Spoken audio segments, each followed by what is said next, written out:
Bonjour à tous, très content de vous retrouver aujourd'hui pour une nouvelle vidéo.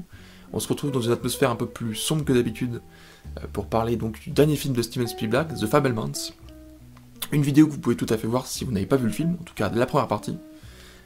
Et au milieu, il y aura un nouveau concept, c'est les mes trois clés pour voir ou revoir le film. C'est-à-dire si vous n'avez pas encore vu le film, ou si vous souhaitez le revoir, donc je vous les donnerai au milieu de la vidéo, entre la partie 1 et la partie 2, et c'est quelque chose que vous pouvez donc suivre si vous n'avez pas vu le film.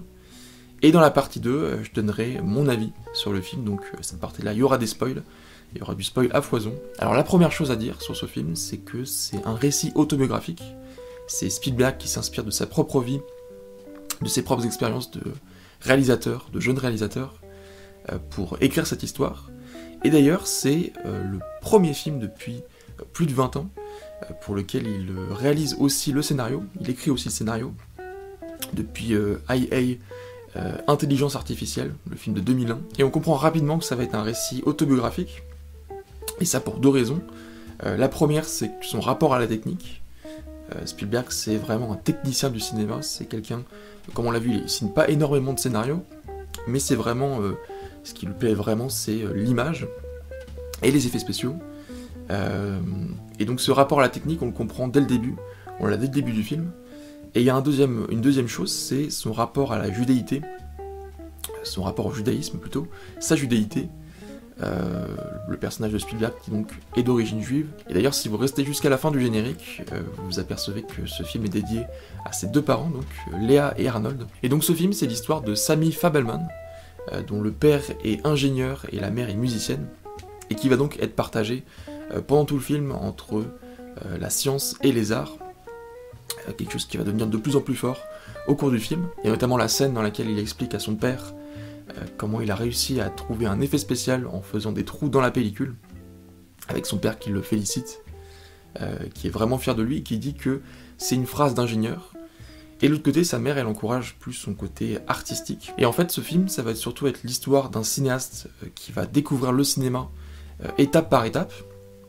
La première chose qu'il apprend, qu'il découvre sur le cinéma, c'est dans la première scène, c'est son expérience avec le public. Il y a vraiment une importance dans cette scène-là du public, qui est filmé sous toutes les coutures, dans une salle de cinéma donc, et c'est vraiment l'effet que va faire le cinéma sur le public, à travers un effet spécial, dans le film de Cecil B. DeMille. Et ensuite, il va découvrir le montage, quand il va réaliser son premier film, avec son train, qui va filmer de plusieurs manières, et lui aussi va créer une sorte d'effet spécial grâce au montage. Il va ensuite découvrir aussi la photographie, comment éclairer une scène, avec les phares de la voiture qui éclairent sa mère qui est en train de danser, dans une scène assez fabuleuse du film. Il va découvrir comment diriger un acteur, et comment l'histoire peut avoir un impact sur ses acteurs, et puis surtout, il va découvrir ce qu'est une histoire, et quelle histoire raconter. C'est un peu le fil rouge de ce film, c'est un thème qui perdure au cours du film, presque le plus important, finalement. Et la dernière leçon qu'il apprend, c'est celle du cadrage. Je vous spoile pas la scène, mais c'est un moment assez drôle, et vraiment très bien pensé, avec un dernier plan qui est aussi assez humoristique, on en reparlera dans la deuxième partie. Et donc c'est finalement sur le cadrage qu'il arrête son parcours et qu'il devient réellement cinéaste. Et au-delà de ça, on pourrait se dire aussi que c'est un film sur la naissance du cinéma, ou plutôt sur la naissance d'Hollywood d'ailleurs, qui voit naître le cinéma à travers un écran en tant que public, avec un film qui met en scène deux trains qui se rentrent dedans. Et c'est vraiment quelque chose qui fait penser au film des Frères Lumière, L'arrivée d'un train en gare de la Ciotat, qui avait aussi, selon la légende en tout cas, un peu provoquer cet effet auprès du public. C'est quelque chose qui est vraiment accentué d'ailleurs dans la scène. Et ensuite donc, comment Hollywood, ou le personnage de Sammy, va faire son propre cinéma, qui a un côté presque amateur, mais qui reproduit finalement des images qu'il a déjà vues, et qui a envie de raconter son histoire, et comme par hasard il raconte celle de son père qui a vécu la Seconde Guerre mondiale, et donc du point de vue des Américains. Et donc on en arrive aux trois clés pour comprendre ce film, pour voir ou revoir le film. Alors la première chose à laquelle vous pouvez prêter attention, c'est justement ces leçons qu'il apprend au cours du film, et peut-être essayer d'en trouver d'autres, pourquoi pas me les dire en commentaire. Alors la deuxième chose à laquelle je vous demanderai de prêter attention, c'est comment Spielberg arrive à donner l'importance à une scène, comment une scène devient importante par rapport à ce qui s'est passé avant, donc typiquement, comment on arrive à la scène de montage du film de vacances, je vous le raconte pas, mais comment on en arrive à cette scène. Et pour moi, c'est une problématique aussi importante du film, dont on reparlera d'ailleurs dans la seconde partie, on essaiera de répondre à cette question. Et la troisième chose dont je vous demanderai de prêter attention, c'est comment il utilise la photographie et la musique. Donc en réalité, c'est deux clés pour comprendre le film.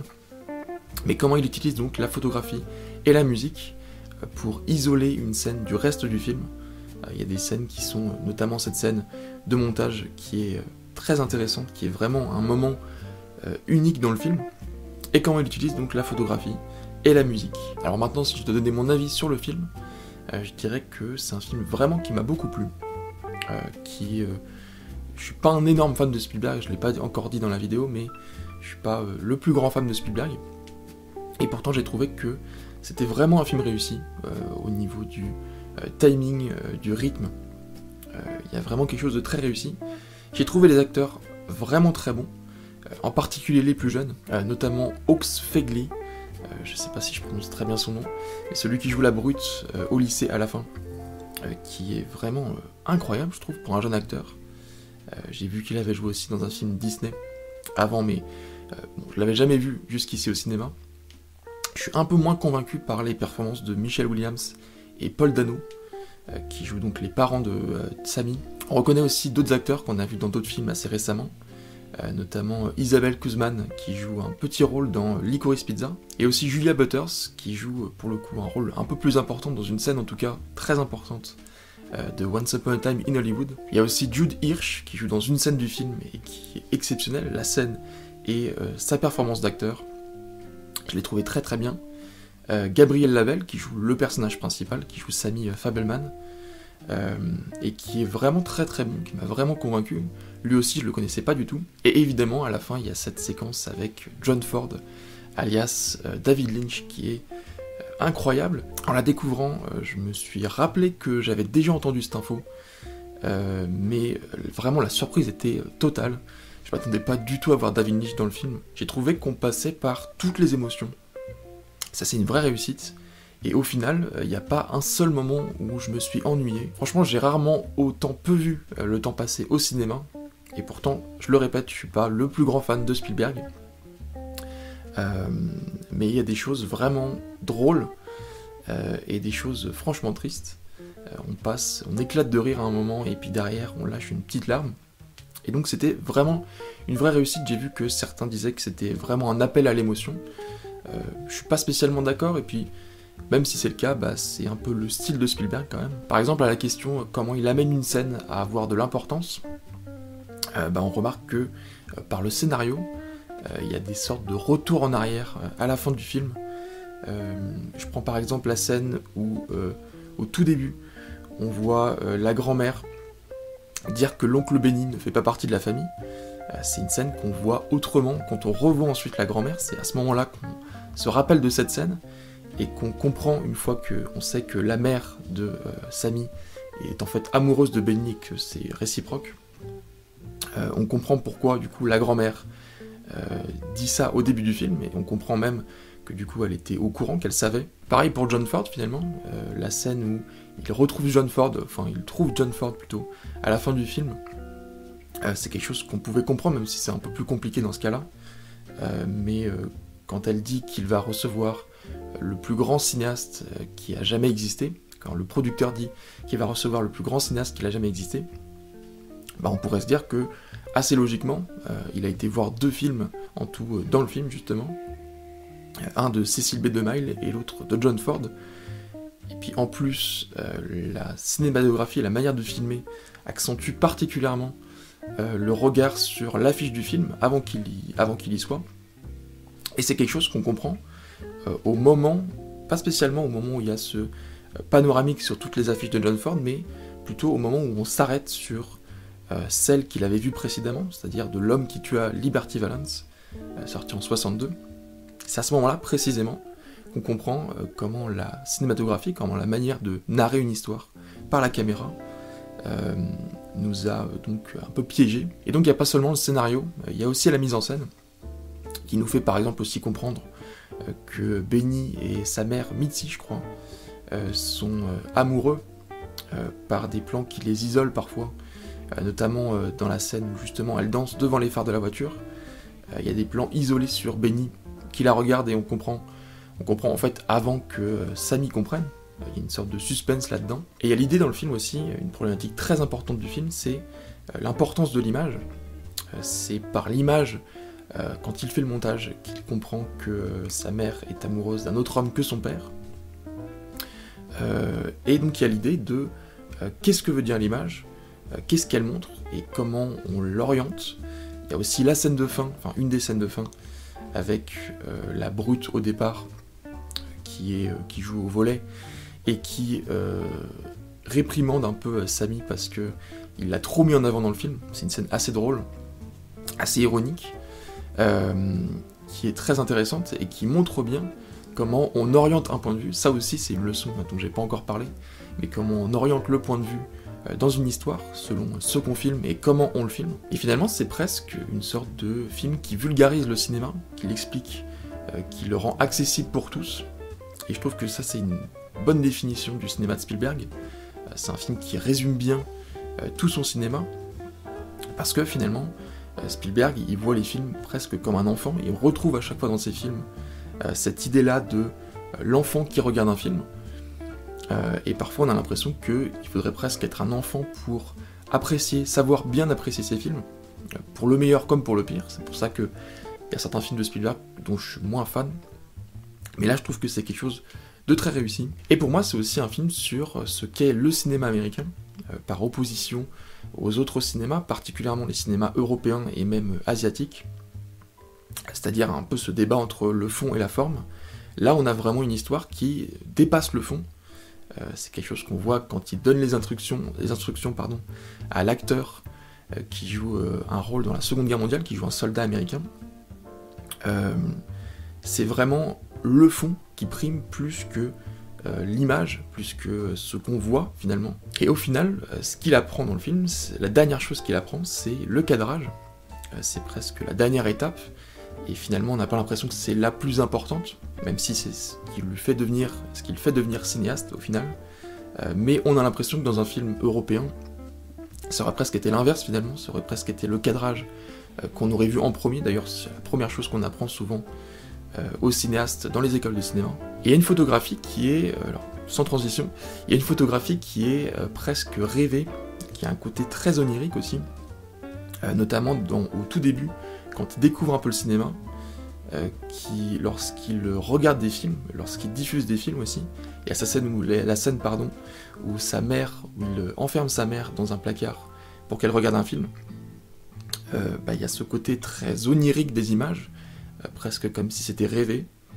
Et j'ai trouvé d'ailleurs que la photographie était très très belle.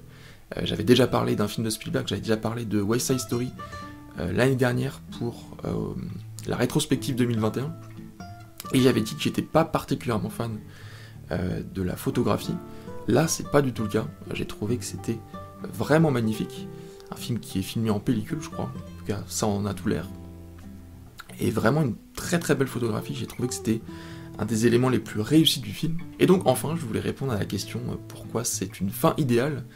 C'est un peu la question que j'ai mis dans le titre de la vidéo, donc je vais y répondre. C'est une fin idéale tout simplement parce que c'est un film qui est déjà, je trouve, très réussi, c'est important quand même, et qui parle de la carrière de Spielberg, des films de Spielberg, qui a presque ce côté-là de, comme je l'ai dit, de les résumer presque tous. C'est presque une note d'intention pour son cinéma. Il y a aussi la phrase de Paul Dano, qui pour le coup s'oppose à ça, parce que ça va pas être le dernier film de Spielberg, apparemment. Sauf s'il meurt avant de faire un autre film, mais probablement lui, dans l'idée, il a cette idée de réaliser encore d'autres films. C'est quelque chose qu'il a confirmé. Mais il y a cette phrase de Paul Dano, donc, qui interprète le père de Spielberg dans le film, et qui dit que l'histoire est allée trop loin pour dire le mot fin. C'est carrément quelque chose que j'ai retenu, que je me suis noté de suite après la fin du film, parce que c'est déjà une idée qui est très belle, je trouve, mais qui raconte bien aussi la filmographie de Spielberg, c'est-à-dire qu'il a fait trop de films pour s'arrêter comme ça maintenant, et je pense qu'il en a pas du tout envie. Et pour finir, je voulais terminer sur quelque chose d'un peu plus méta, de parler du reste du cinéma. Je pense que j'ai beaucoup aimé ce film aussi parce que je trouve que c'est la bonne manière d'écrire une histoire, c'est-à-dire pas en s'inspirant de faits réels comme la plupart des films le font actuellement, c'est-à-dire on prend une histoire d'une personne qui a vécu des choses extraordinaires et on la romance un peu, mais plus de s'inspirer des faits réels de la vie de son auteur, ou plutôt celui qui écrit le scénario, pour en créer une histoire complètement originale, parce que finalement il change son nom, et c'est pas exactement Spielberg non plus, ce personnage. Et donc j'ai trouvé que c'était vraiment la bonne manière de faire du cinéma, la bonne manière de raconter une histoire. Voilà, je vous remercie beaucoup d'avoir regardé cette vidéo jusqu'au bout. Je suis désolé pour la lumière qui est trop sombre, mais je pouvais pas faire autrement. La lumière du jour là est particulièrement forte. Et j'aimerais bien savoir ce que vous avez pensé de ce film en commentaire. J'ai fait un sondage sur la chaîne il y a quelques temps qui était plutôt positif. Visiblement c'est un film qui vous a plutôt plu et qui a l'air de plaire au public, à l'exception des salles américaines. Bon, ça c'est autre chose, c'est un autre débat. Et on en a parlé dans la vidéo sur Babylone aussi, qui a un peu subi le même sort que ce film de Spielberg. Voilà, bon en tout cas j'ai beaucoup aimé. Et donc je vous remercie encore une fois d'avoir regardé cette vidéo. On se retrouve très prochainement pour une nouvelle. Et d'ici là, moi je vous dis à très vite.